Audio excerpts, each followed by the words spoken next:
নামে একটি পাউডার, এটা বাজারে পাওয়া যায়। বলে ছার পোকা পিঁপড়া যা কিছু আছে এরা মরে যায়। আজকে একটা ইম্পর্টেন্ট ভিডিও নিয়ে হাজির হয়েছি, সেটা হচ্ছে অনেকের ঘরে উরুস অথবা ছার পোকা বলে একটা পোকা থাকে, সেটা মানুষ যাদের ঘরে থাকে এদের অবস্থা 12টা বেজে যায়, এটা আমি জানি। হ্যাঁ, তো যাদের ঘরে ছার পোকার আক্রমণ আছে ওরা যে কত বড় ক্ষতির মধ্যে আছে সেটা তারাই জানে।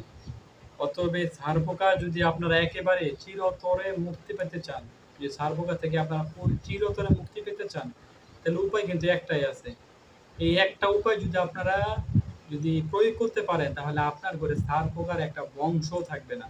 হয়তো আমার এই কথার মাধ্যমে অনেকেই হয়তো হাসবেন যে ছার পোকা কি সহজে যায়? হ্যাঁ, ছার পোকা 100% যাবে, 100% থেকে 100% যাবে ছার পোকা। একটা ছার পোকার যদি পিঁপড়াও থাকবে না, ছার পোকা দূরের কথা। প্রথমত অনেকে বলে যে ফিনিশ নামে একটা পাউডার আছে, যেটা আপনাদেরকে আমি দেখাচ্ছি। এই যে ফিনিশ নামে একটি পাউডার, এটা বাজারে পাওয়া যায়। বলে ছার পোকা পিঁপড়া যা কিছু আছে এরা মরে যাবে। এটা দেওয়ার ফলে কিন্তু খুব একটা রেজাল্ট পাওয়া যায় না। যারা এটা ব্যবহার করে, আমি বলবো যে এটা ব্যবহার করা সেটা না করা ভালো। পিঁপড়াই সহজে মরতে চায় না, আর ছার পোকা তো দূরের কথা। ঠিক আছে, তার মানে এটা বাদ, এটা কিন্তু কার্যকর নয়।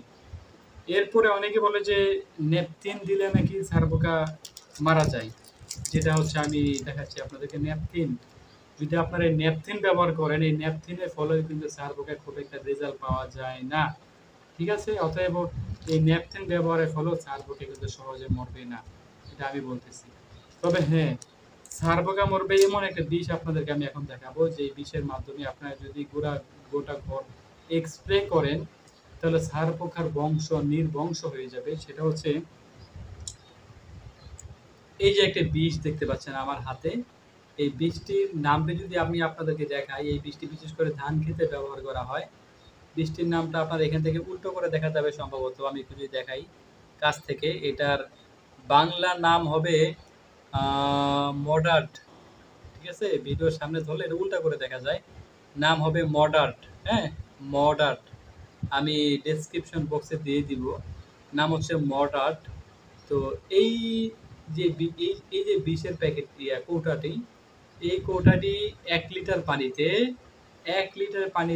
এই কৌটার বিষটুকু ঢেলে একটা স্প্রে বোতলে ঢুকিয়ে আপনি যদি স্প্রে করেন, আপনার ঘরের কোনাকানা চিপা চাপা যত জায়গায় আছে না কেন, আপনি যদি স্প্রে করতে পারেন, স্প্রে করার পর সর্বোচ্চ 2 ঘন্টা ঘর থেকে বের হয়ে চলে যাবেন দরজা জানলা বন্ধ করে।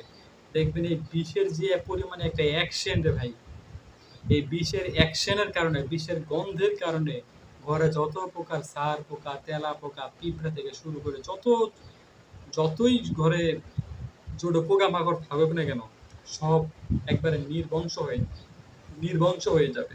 এটা আমি গ্যারান্টি দিয়ে বলতেছি। করেন তাহলে আপনাদের ঘরে কোনো প্রকার ছার পোকা থাকতে পারে না, আমি গ্যারান্টি। ঠিক আছে, সকলে ভালো থাকবেন, ধন্যবাদ।